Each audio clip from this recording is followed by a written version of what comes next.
Welcome to the Angels and Awakening podcast. I'm your angel medium, Julie Jancius, and today we're sharing your angel stories. Why do our angels and loved ones above show us signs?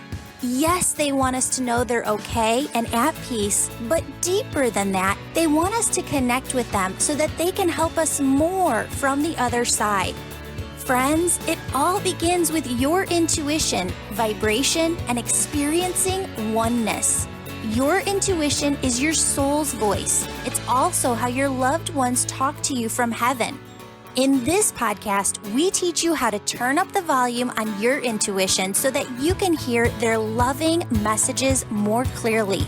We also teach you how to raise your vibration and feel your oneness with all that is.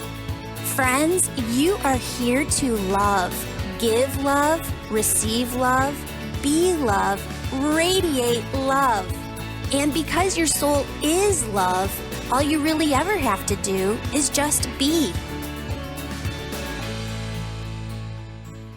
Hello, beautiful souls. Welcome back to the Angels and Awakening podcast. I'm your host and author, Julie Jancius. Today we are here with Maggie, who has a really amazing, beautiful, yummy, delicious angel story to share with you. Maggie, welcome to the show. Thank you. Oh, of course. Thanks for being here. I'm going to have you take it away and share your story. So when I was looking at colleges, I went to a school that is all girls Catholic college. And the first thing that they talked about was this program where you're connected with a nun, essentially, because they have like a convent at the school. And it was just really hyped up. So I decided when I ended up going to the college that I really wanted to join this program. And the person that actually gave me the tour had starred my name so that I could get in because it was so popular. And for a freshman, it'd be hard to get in. So I was able to get in, and they paired us randomly with a nun from the place next door. And so I got paired with Sister Dorothy, and we just clicked instantly. It was like completely meant to be. She had actually just been sent from California to where I went to school in Indiana. And she was kind of upset about it because it was just like, really cold in Indiana. And she didn't really want it necessarily, wasn't that excited about it. So it just kind of happened that we both got there at the same time. We were both new. And so we would meet every week, and we'd go to church together and have lunch together. And we built this really special bond. And even though she was in her 80s and I was only, 19 years old, we ended up staying really close throughout all the 4 years. I actually didn't have a great time at college, to be honest. So she was kind of the person there that kept me grounded. She was my rock, and just felt like a family member that I could go visit at any time. So we were just really, really close. And when I moved away back to Ohio here, we just kept in contact. And when I would go visit her once in a while, I brought her a flower one time, and I didn't really think she'd keep it alive for so long, but every time we'd talk, she'd say, "Oh, the flower's in bloom again," or, "Oh, the flower, whatever." She was just like, that was very important to her to keep it alive. And for a couple of years, she kept it alive. And so I heard last year that she had passed away, and, it was really hard. That was the first person I really lost that I was close with. And so the next day after I heard, I was just really upset. So I went for a walk, and I just was, it was the middle of winter. It was February last year. And I thought to myself, if you're there, can you just show me a flower? That was the first thing that popped into my head. And then I was like, wait, that's so silly. We're in winter. It's not really a good time to look for a flower. And so I just kind of went about my walk, and about maybe 10, 15 seconds later, I looked up, and there was a beautiful flower in bloom on the side of a building that I had never, ever seen before on any of my walks, ever. And, I just kind of started crying because I got the chills, and I just knew it was her. And then I walked around the corner, and there was this beautiful stained glass angel. And I was just like, sorry, I don't mean to get emotional, but I was just so like, oh my gosh, like that is, so beautiful. And it just made me think of how important she was in my life. And even when you meet someone who's maybe at the end of their stage in life, they can still make such a, difference in your life. And so it just brought back all the love, and I felt it.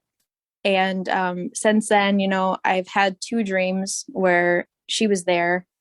I don't really know how else to describe it. I just saw her and felt her presence, and it's so distinct. And whenever now I want to, I feel like I can kind of tap into her like energy. And today I felt the same way, thinking about how I was going to talk about it. And it just made me smile again. That is so amazing. Well, I love that you not only saw the flower, but the stained glass angel just right there at the same time. That's incredible. And you feel their presence, right? I feel like you were supposed to connect, like we were supposed to connect here, because the one thing that she kept bringing through is that she is part of your spirit team, kind of like as a spiritual advisor from the other side. And she makes me feel like, so are you in your 20s still? 27. I'm like, I had to think about it. 27. Okay.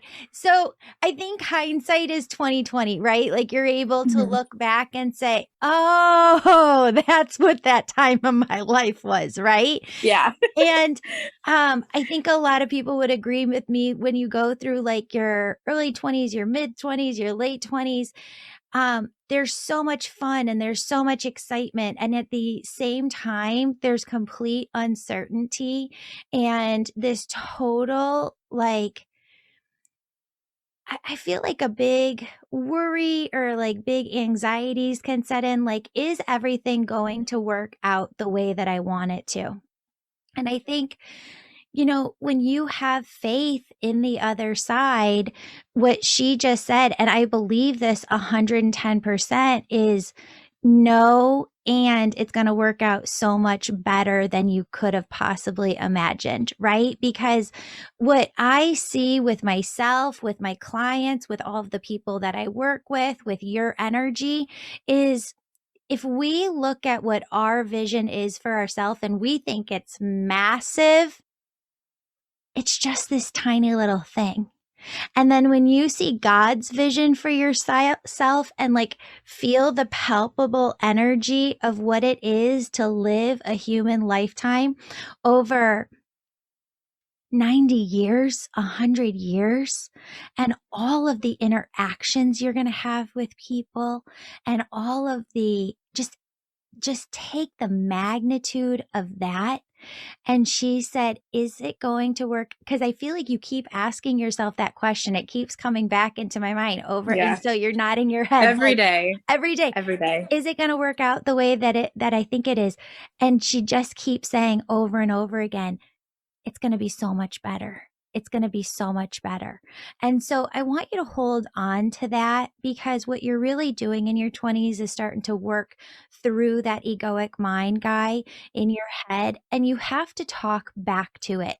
If you let it drive the ship of your life, it will. Don't let it.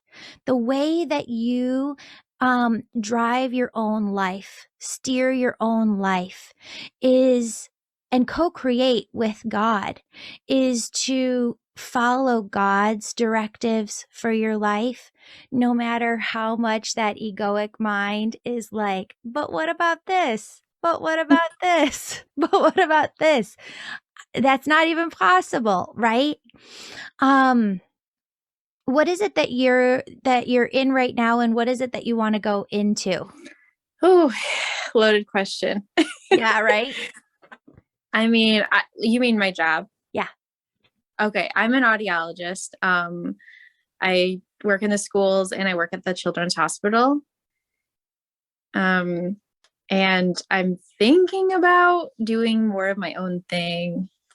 I'm also interested in Reiki and things like that. I've been pulled I feel like in the last year, I've been so pulled felt like pulled towards it. But then I'm like, how can I don't want to have too many things going Yeah. on, you know?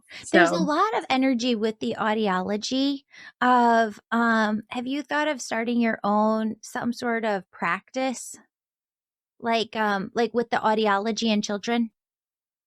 yeah, so I'm thinking about doing more of a like at home services and not, at the clinic, but like me going to someone's house or going to a birthing center and doing Okay. things like that. What I'm feeling is more of like a almost like a stagnant energy. So have you been in an office for a while now? Like a couple of years? Yeah, I was in school and I graduated in July, but last year I was in like a private practice for a whole year. And I don't like to be in one, it's Yes. like hard for me to be in one place every single day consistently. Like, I don't Because know. I that's like what the I was variety. feeling. Okay. Because the Yeah. stagnant energy, we need variety. You know, you could Mhm. say variety is life in a way. And they said, don't discount that about yourself. And what you're, who's the grandmother on the other side? My dad's mom. Okay, because she just stepped forward and she just said, you sometimes try and fit a square hole into a round peg or other way around. You know, whatever Yeah. that saying is. Um, she said, sometimes you think to yourself, well, I should just be able to go to the same place and work every day. You're shaking your head. Yes, for those who can't see you. Because it seems like everyone else can, like everyone else is doing that. Why are I like satisfied doing that too? Because it's not your energy. Okay.